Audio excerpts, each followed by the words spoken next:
প্রয়োজনীয় প্রস্তুতি নিয়ে 43তম BCS এর আবেদন ফর্ম পূরণ করুন। নির্দেশনা মোতাবেক ছবি ও স্বাক্ষরের সাইজ প্রস্তুত করে ডেস্কটপে সেভ করে নিন। দরকারি সকল তথ্য হাতের কাছেই রাখুন।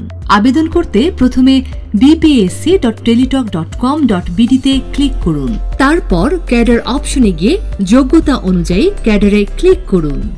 হেল্প মেনুতে ক্লিক করে হেল্প নিন। অ্যাডভার্টাইজমেন্টে ক্লিক করে বিজ্ঞাপনটি দেখে নিন।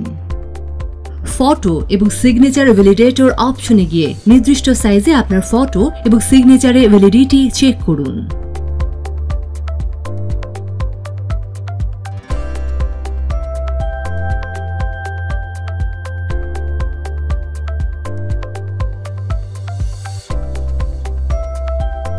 Application form for general cadre অথবা টেকনিক্যাল প্রফেশনাল ক্যাডার অথবা বোথ ক্যাডারে ক্লিক করার পরে অ্যাপ্লাই বাটনে ক্লিক করুন।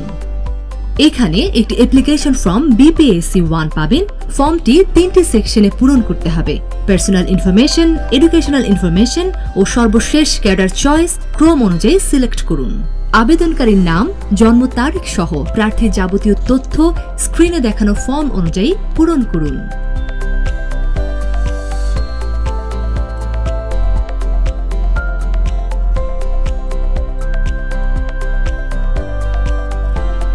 ফর্ম পূরণের সময় খেয়াল রাখবেন কোনো তথ্য দিতে যেন ভুল না হয়।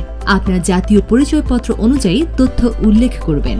আপনার যোগাযোগের নাম্বার সহ জীবন বৃত্তান্তের পুরোটাই এই ফর্মে ফিল আপ করতে হবে।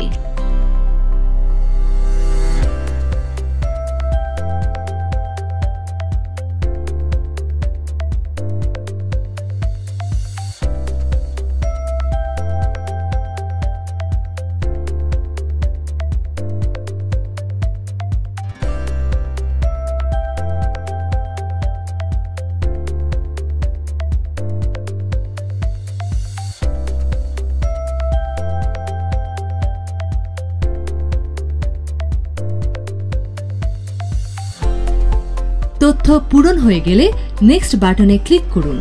শিক্ষাগত তথ্য পূরণ করুন। SSC, HSC ও গ্র্যাজুয়েশনের তথ্য প্রয়োজন মতো পূরণ করুন।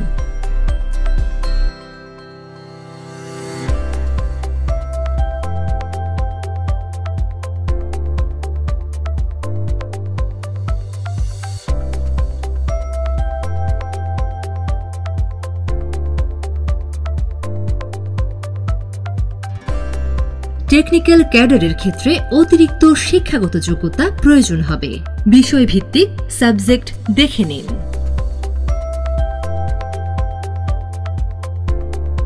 নেক্সট বাটনে ক্লিক করুন। তারপর ক্যাডার অপশনে যান। ক্যাডার অপশনে ক্লিক করে ক্যাডার অপশন সিলেক্ট করুন ও পছন্দক্রম পুনর্বিন্যাস করুন।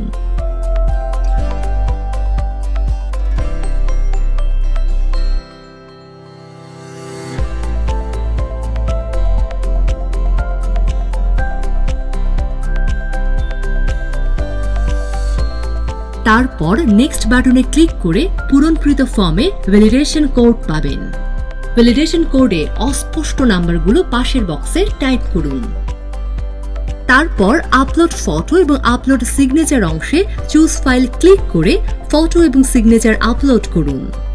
তারপর ঘোষণা শর্তে টিক চিহ্ন দিয়ে আপনার আবেদন প্রদানের জন্য সাবমিট দ্য অ্যাপ্লিকেশনে ক্লিক করুন অথবা পুনরায় প্রয়োজন মতো এডিট করুন। আপনার তথ্য সম্বলিত পূরণকৃত অ্যাপ্লিক্যান্টস কপি পাবেন।